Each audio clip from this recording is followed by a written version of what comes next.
الحمدللہ رب العالمین والصلاة والسلام علی سید المرسلین اما بعد فاعوذ باللہ من الشیطان الرجیم بسم اللہ الرحمن الرحیم۔ سورہ بقرہ کی آیت نمبر 45 اور 46 میں اللہ تبارک و تعالی نے ارشاد فرمایا وَاسْتَعِینُوا بِالصَّبْرِ وَالصَّلَاةِ وَإِنَّهَا لَكَبِيرَةٌ إِلَّا عَلَى الْخَاشِعِينَ الذين يظنون أنهم ملاقو ربهم وأنهم إليه راجعون آمنت باللہ صدق اللہ العظیم۔ اللہ تبارک و تعالی نے ارشاد فرمایا کہ تم صبر اور نماز سے مدد حاصل کرو، بے شک یہ نماز بھاری ہے مگر ان پر جو دل سے میری طرف جھکنے والے ہیں،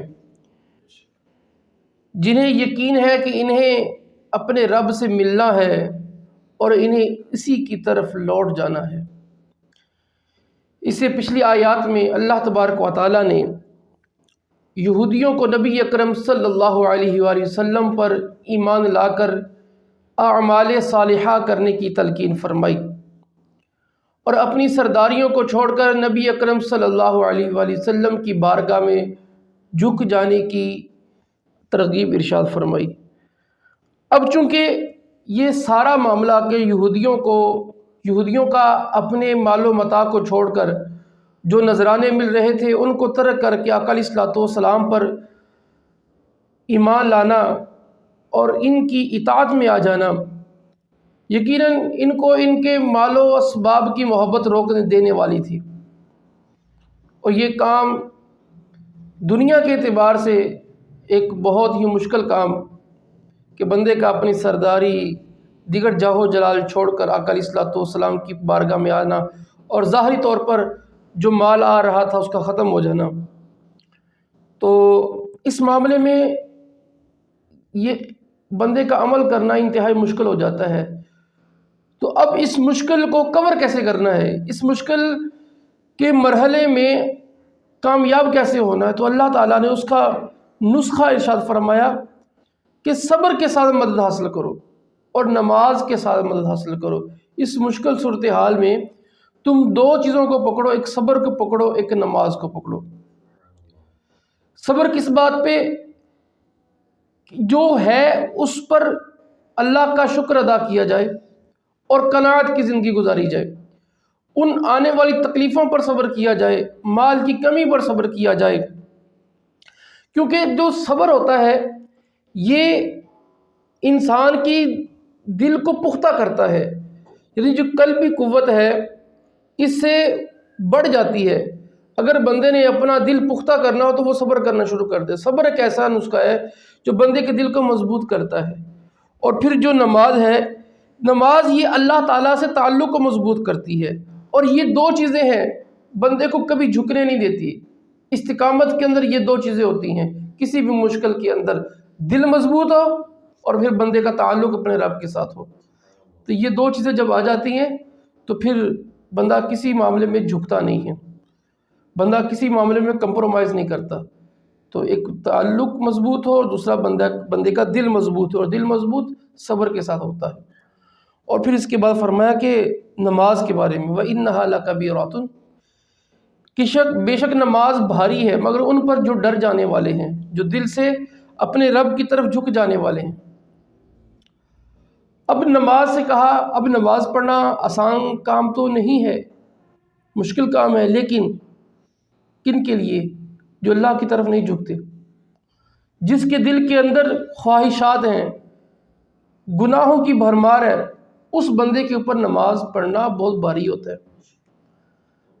لیکن جب دل پاک ہوتا ہے، جب دل کے اندر اللہ کے انوار داخل ہوتے ہیں، اللہ کی فرما برداری آتی ہے، اطاعت آتی ہے، بندہ اپنے دل کو خواہشات سے دور کرتا ہے، تو پھر نماز کا سرور ملتا ہے، نماز پڑھنے کا مزہ آتا ہے، اگلے ٹائم کا انتظار رہتا ہے۔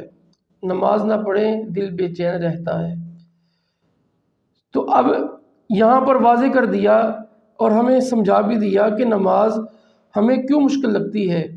اس کا ظاہری اور باطنی بالکل واضح نتیجہ یہی ہے کہ ہمارا دل خراب ہے، ہمارا باطن خراب ہے۔ جب باطن ستھرا ہوتا ہے تو نماز اچھی لگتی ہے۔ اگر نماز پڑھنے میں یہ ہو کب نماز ختم ہو تو سمجھ لیں کہ دل بہت گندا ہو چکا ہے۔ اگر نماز کی طرف دل بھاگا بھاگا جائے تو یہ سمجھ لیں کہ دل پاکی کی طرف جا رہا ہے۔ اور پھر اس کے بعد فرمایا کہ اب بات یہ ہے کہ یہ بات تو مل گئی کہ نماز جو ہے یہ تب بندے کے اوپر بھاری ہوتی ہے جب دل گندا ہوتا ہے، اور جب دل صاف ہو جاتا ہے تو بھاری نہیں ہوتی۔ اب دل صاف ہوتا کیسے ہے؟ دل خواہشات سے پاک کیسے ہوتا ہے؟ اس کا بھی نسخہ اسی آیت میں دے دیا، یعنی اسٹیپ بائی اسٹیپ ہے کہ مشکل میں جو مدد لینی ہے صبر اور نماز سے لینی ہے، اور جو نماز ہے یہ آسان ان لوگوں پر ہوتی ہے جن کا دل صاف ہوتا ہے، دل اللہ کی طرف مائل ہوتا ہے۔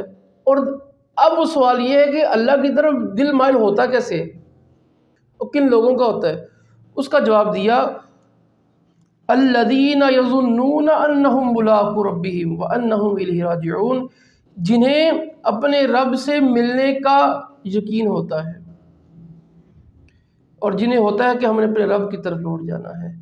یہ وہ چیز ہے کہ جو دل کو پاک کرتی ہے، یہ واضح کرتی ہے کہ اللہ کی طرف مائل دل، اللہ کی طرف جھک جانے والا دل ان کا ہے جو اپنے رب کی ملاقات پر یقین رکھتے ہیں، جنہیں ہم سادہ لفظوں میں ہم یہ سمجھیں، ہم پنجابی میں کہتے ہیں انہوں مرنا بھلیا، جن کو مرنا یاد رہتا ہے، اپنے رب سے ملاقات پر پختہ یقین ہو جاتا ہے، تو ان کا دل خواہشات سے پاک ہونا شروع ہو جاتا ہے۔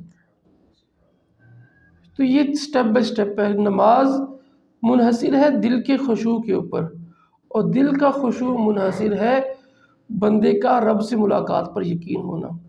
ہم جب گناہ کرتے ہیں تو ہمیں اپنے رب سے ملاقات بھول چکی ہوتی ہے۔